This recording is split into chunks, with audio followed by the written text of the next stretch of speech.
Okay dear student, today जो हमारा बेटा टॉपिक है आज डिटर्मिनेंट का। हमें डिटर्मिनेंट का ये मैंने तुमको एक सम दिया था, डिटरमाइन द प्रोडक्ट -444 -713, एक ये मैट्रिक्स। मैंने कहा था इसका प्रोडक्ट यूज़ करो, पहले तो इसका प्रोडक्ट फाइंड करो, फिर उस प्रोडक्ट को यूज़ करो इसकी इक्वेशंस को सॉल्व करने के लिए। ठीक है, ये हमारा क्वेश्चन था कि इसके प्रोडक्ट को यूज़ करो इसकी इक्वेशन को सॉल्व करने के लिए। सबसे पहले आपको पता होना चाहिए ये मैट्रिक्स कौन सी है। देखो इसका मैट्रिक्स निकालो, इसका कोएफिशिएंट क्या है, 1 -1 1 -1 1 -1 1 1 -2 -2 1 -2 -2 2 1 3 2 1 3।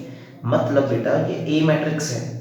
ठीक है, इस इक्वेशन को मैं कैसे लिखूंगा, इसको मैं लिखूंगा a x is equal to b, और उसमें ए क्या होगा, ये मैट्रिक्स ए है। इन दोनों को सॉल्व करो, इससे इनवर्स फाइंड करो, इनवर्स फाइंड करने के बाद एक्स वाई जेड निकालो।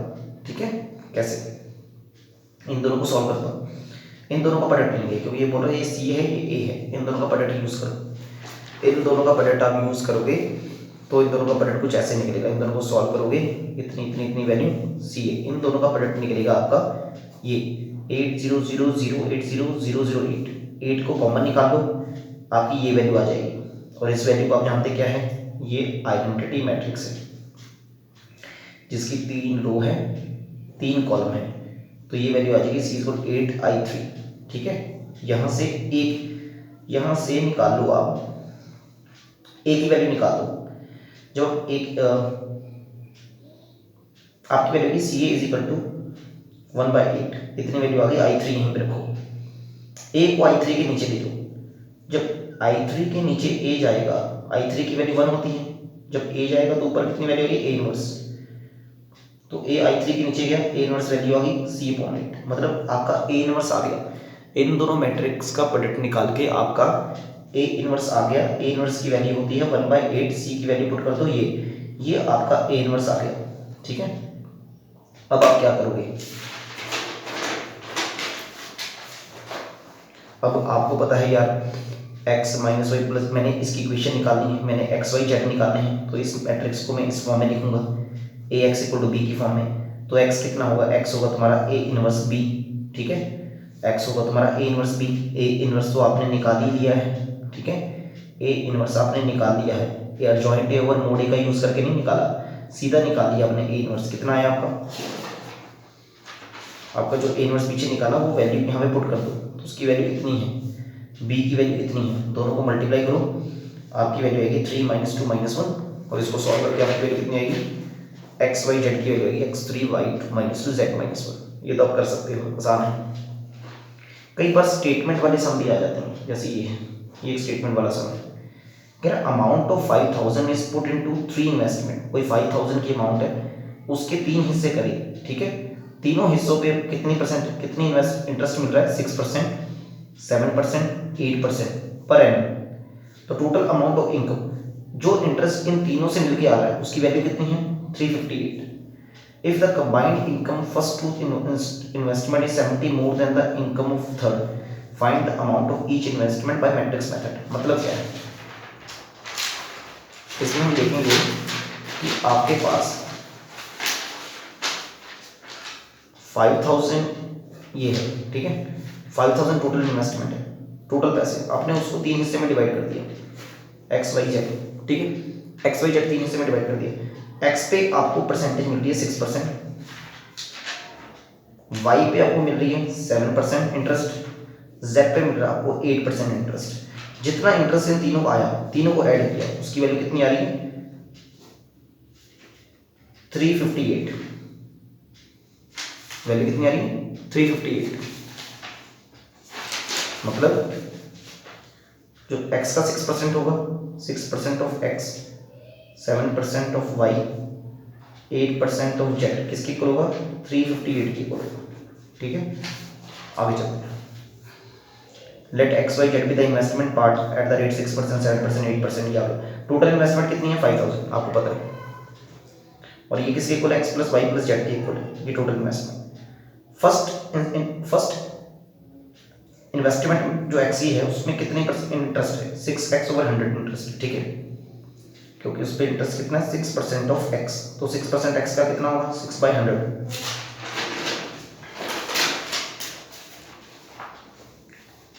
तो सेकंड इन्वेस्टमेंट में कितना इंटरेस्ट है वाई, तो उसकी वैल्यू होगी 7% ऑफ वाई है, तो उसकी वैल्यू है 7y/100। थर्ड परसेंट में इन्वेस्टमेंट कितनी है जेड, उसकी वैल्यू है 8% ऑफ जेड, कितनी है 8% ऑफ जेड, जिसकी वैल्यू हमने निकाली 8z/100। तीनों के इंटरेस्ट को मैंने ऐड कर दिया, तीनों का इंटरेस्ट किसके इक्वल है 358 के इक्वल, जो मैंने बताया। तो यहाँ से इक्वेशन आएगी 6x + 7y + 8 कितनी। अब क्वेश्चन में क्या कह रहा है, क्वेश्चन में कह रहा है जो इन दोनों का इंटरेस्ट है, क्वेश्चन में कह रहा है जो इन दोनों का इंटरेस्ट है उसकी वैल्यू 30 टाइम्स ज़्यादा है इससे, इन दोनों के इंटरेस्ट की वैल्यू 70 टाइम्स ज़्यादा है इससे, ठीक है। तो यहाँ से भी इक्वेशन आ जाएगी 6x + 7y - 8z, एक इक्वेशन ये होगी, एक इक्वेशन ये होगी।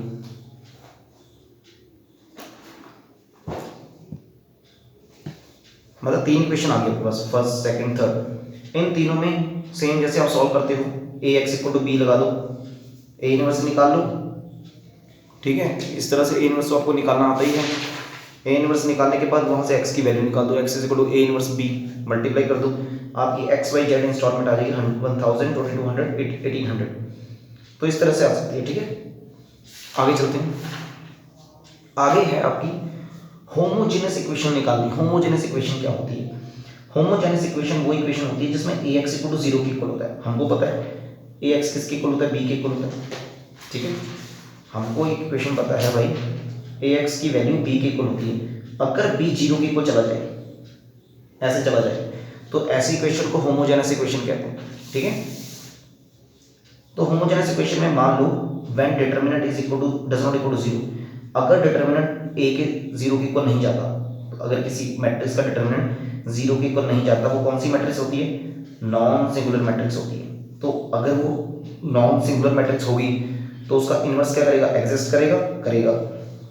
और हम जानते हैं ये हमें होमोजेनस इक्वेशन दे रखी है ax = 0, अगर a इन्वर्स एग्जिस्ट करेगा दोनों तरफ मल्टीप्लाई कर दो, इधर भी इधर मल्टीप्लाई करेंगे तो 0 ही आएगा, इधर a इन्वर्स a i आएगा, i x = 0 आएगा, मतलब x की वैल्यू 0 हो जाएगी। समझो इस बात को, इसका मतलब क्या है, अगर बाई चांस होमोजेनस इक्वेशन में ax = 0, हमको पता ही होमोजेनस इक्वेशन है, इस इक्वेशन में a मैट्रिक्स का डिटरमिनेंट अगर 0 के इक्वल चला गया, 0 के इक्वल नहीं गया, अगर इस मैट्रिक्स में डिटरमिनेंट 0 के इक्वल नहीं गया, तो ये कौन सी मैट्रिक्स है, ये है आपकी नॉन सिंगुलर मैट्रिक्स। और अगर ये नॉन सिंगुलर मैट्रिक्स है तो इसका इनवर्स एग्जिस्ट करेगा। उस केस में आपकी x की वैल्यू 0 जाएगी। जब आपकी x की वैल्यू 0 जाएगी, x किसके इक्वल होता है, x y z के इक्वल 0 होगा, तो मतलब x 0 होगा, y 0 होगा, z 0 होगा, ठीक है। मतलब अगर आपकी होमोजेनस इक्वेशन है और उसमें डिटरमिनेंट की value does not equal to 0 जा रही है और डिटरमिनेंट का इनवर्स एग्जिस्ट कर रहा है, अगर डिटरमिनेंट का इनवर्स एग्जिस्ट कर रहा है तो आपकी x की वैल्यू जो होगी 0 y और x y z की वैल्यू तीनों की 0 निकलेगी, ठीक है।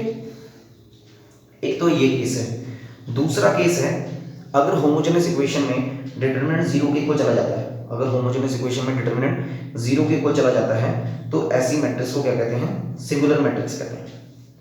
अगर होमोजेनस इक्वेशन में डिटरमिनेंट 0 के इक्वल चला जाता है तो ऐसी मैट्रिक्स को सिंगुलर मैट्रिक्स कहते हैं।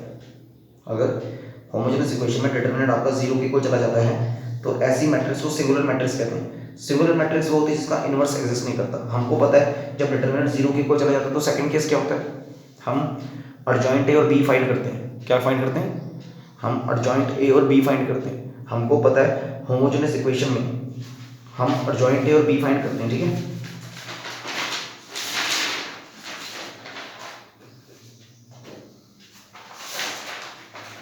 ये हमको पता है अगर डिटरमिनेंट आपका 0 के इक्वल चला गया और आपके पास होमोजेनस इक्वेशन है तो आपको पता है ax b के इक्वल होता है, बट होमोजेनस इक्वेशन है b 0 के इक्वल होता है। अगर आपका डिटरमिनेंट 0 के इक्वल चला जाता है तो सेकंड स्टेप आप क्या करते हो, आप अर्जॉइंट a और b फाइंड करते हो।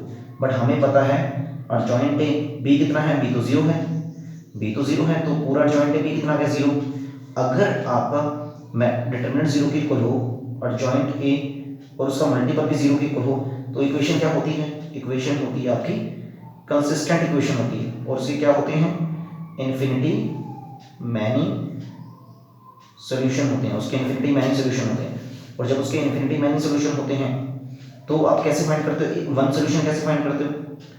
अगर मान लो आपकी इक्वेशन इनकंसिस्टेंट है, इन्फिनिटी मैनी सोल्यूशन है, तो वन सोल्यूशन कैसे फाइंड करते हो, आप z की वैल्यू को k पुट कर देते हो, वही मैं यहाँ पे करूँगा।